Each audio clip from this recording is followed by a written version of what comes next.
Victoria, talk with your mother about the first time you remember as a kid that mom was different. I just remember going to school. They'd ask you questions like, what do your parents do? And then I would say she's a medium, and then they were like, well, what's that? You usually would probably shut them up when you're like, oh, she talks to dead people. Like, okay, that's enough. Do you think that, like, what I do has affected your spiritual journey? It has affected me mentally. What I do has affected you mentally? Well, I think from... Wait, are you blaming your mental issues on me? Yes. Yes, I am. Well, because you used to have panic attacks. Yes. From spirit. And then your panic rubbed off on me, which created anxiety for me. Right.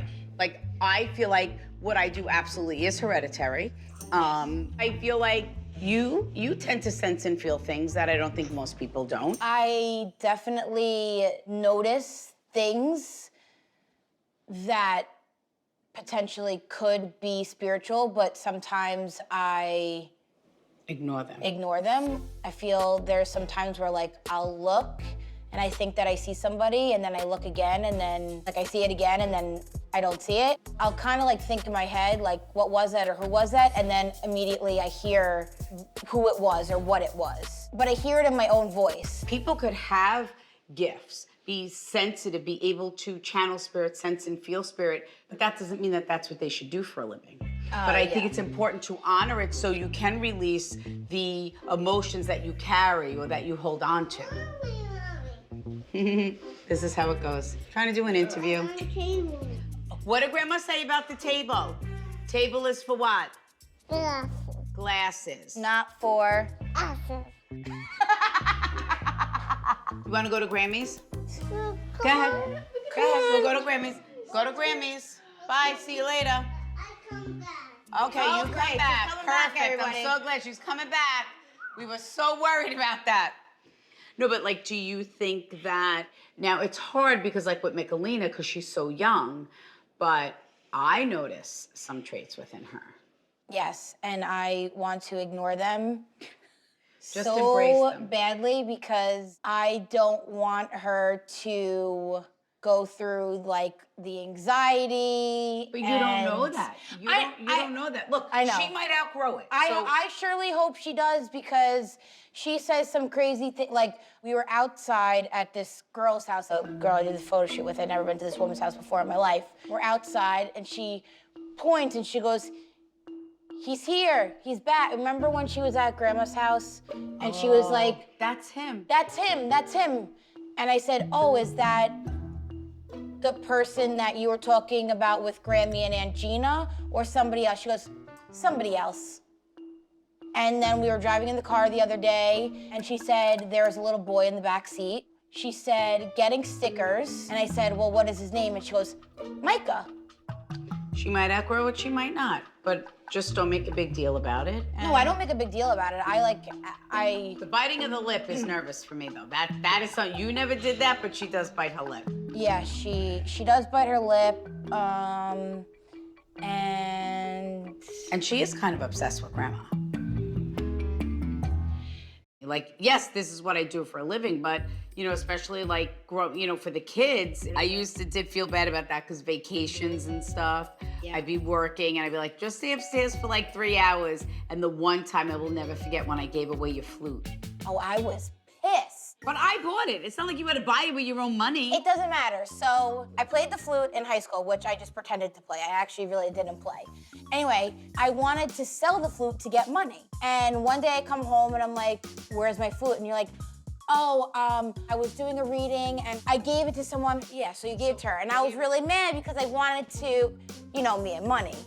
I wanted to sell it to get money back. But money back, it was my money. Were you gonna give me the money back? You're not getting the $400, I'm telling you that right now. Listen, no, I'm not gonna sue you for $400. It was... Sue me? It was my money! And mind you, she hadn't touched the flute in years. No, I did not play it. I literally, in concerts, I would sit there and just be like this. I didn't know how to play. But she had to have a flute that cost me $400 that she's out of somehow. Because it's like a gift. Okay, well, I took it back. First friends are your family. And that holds true even in my family. You know, there's bunch of cousins. We're all first cousins, but we call ourselves the sister cousins. But it's interesting because we all have different sister cousin relationships, if that makes sense. Debbie is older than me, so our relationship was a little bit different when we were younger because there was an age difference. And over the years, our relationship has become much stronger. I made it to Rehoboth. Debbie is one of my biggest supporters. But don't think about crossing me because she's also like my bodyguard. This is low-calorie wine. Low-calorie wine. Yeah, we're in trouble. Teresa and I, we're very close. We are like sisters. Woo! It's like a roller coaster. Teresa's the same person from when she was growing up to who she is today. Shut up! No way! Are you kidding? Teresa has always been outspoken, always been the life of the party. I'm probably more introverted where she's so extroverted. I want to sit with them. They got the fan. See, you guys are the ones with the good hair, sitting by the fan. There she is, right there. You're lucky I was coming in to ram you. Oh, boom. She always had big hair, but not as big as it is today.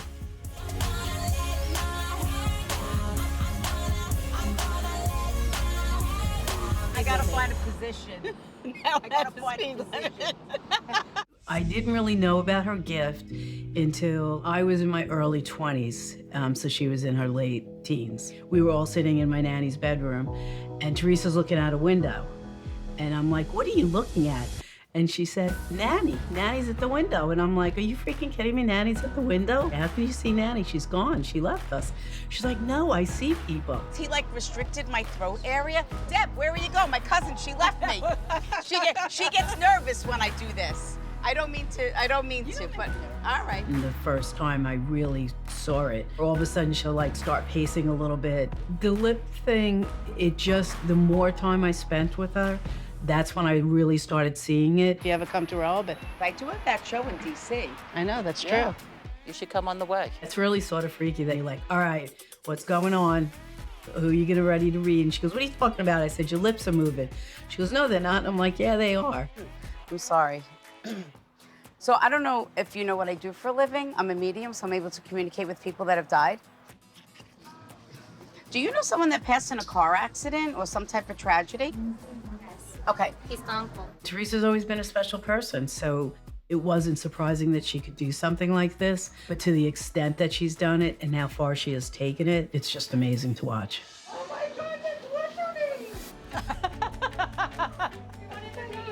You wanted to meet me, and it. Oh, it's so nice to meet you. Something told me to come and see her. That is your brother. That is his soul that was assigned from him, that he is with you. So Tomorrow is his death anniversary. Oh my God. Thank your brother. Of course you can. Oh.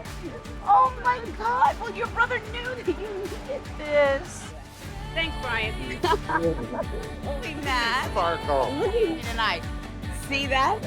On. Oh, I wish you the best. Oh, thank you. Oh, thank you so much. Don't thank me, thank him. I can't tell you, it was so nice of you. Well, he was messing on my pickleball game.